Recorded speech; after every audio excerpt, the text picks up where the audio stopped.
Projektas statau pats, 4 dalis, 2 aukštas. Na, štai prasidėjo blokelių mūrinimas. Šiaip 2 aukšte jau buvo daug smagiau dirbti, nes visada gražus vaizdai aplinkui. Vėlgi, 1 linija šiek tiek buvo lėtesnė, bet 2 jau greičiau, 3 visai greitai. Na ir 3 linija jau buvo iš U formos blokelių, nes reikėjo suformuoti betono ir armatūros konstrukciją murlotui pritvirtinti. Na ir šioje nuotraukoje jau matote sudėti sriegti strypai į betoną ir užbetonuoti iš abiejų pusių namo. Štai taip atrodė jau pabaigtas betonavimas. Betonavimas, kadangi vienas dariau ir viską maišiausi vietoje, tai užtruko beveik visą darbo dieną, nes reikėjo viską susinešti iš 1 aukšto į 2. Tai treniruotė tikrai nebloga gavus tiek betono sunešioti ir susimaišyti. Na, kaip visada progresą dar nusifiksuoju iš toliau, kad matyti, kaip vyksta progresas. Aišku, paleidim saulę. Tiek saulėlydžių dar turbūt nesu gyvenime matęs per vieną vasarą. Na, čia jau išsikeltas pagalys, tiesiog abiejose pusėse 2 būsimas gegnės ir jos buvo tam, kad išsicentruoti per vidurį, kur reikės mūryti.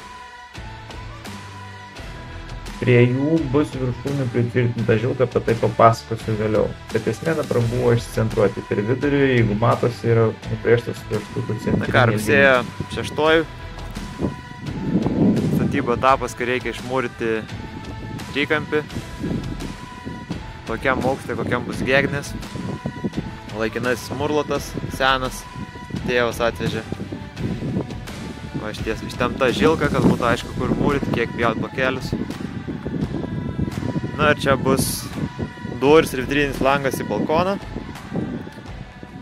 Na ir visa statybų aikštelė atrodo taip. Laiptinė. Kitoj pusėje kokios be žilkos.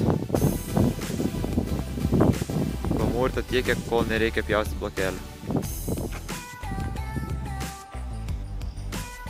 Na ir sumūriau blokelius tų formas ir užlėjau betonų su armatūra, tai sąramos jau buvo iš abiejų pusių padarytos. Na, su pastolius ir toliau improvizuoju, ką turiu, tą naudoju kaip pastolius. Na ir pabaigti mūryti trikampį iš abiejų pusių iki reikiamo aukščio, tai yra iki kur bus gegnės. Na ir aišku, vaizdas pusryčiausiai daug geresnis viršui negu konteinerį įsidėti. Na ir tėvukas galiausiai dar kartą persimatoja, kad žinot kokio ilgio gegnės pjauti ir kur jas suleisti viršuje. Aišku, galim pasigrožėti rūku kaip gražiai, sustingęs vienoje vietoje. Iš viršaus, nu čia nuo kamino, man regis, filmavau labai gerai, viskas įsiamžino, kaip atrodė statybų aikštelė 2 aukšte. Na ir dar vienas svečias.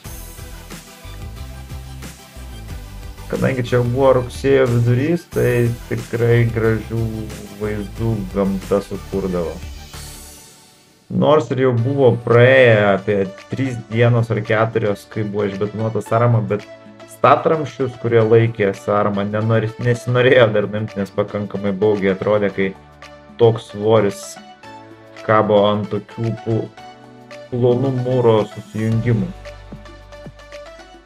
Na ką, stogai pasiruošta, gegnės suvežtos, grevėsti suvežti. Tai ačiū, kad žiūrėjote ir susitiksime kitame epizode.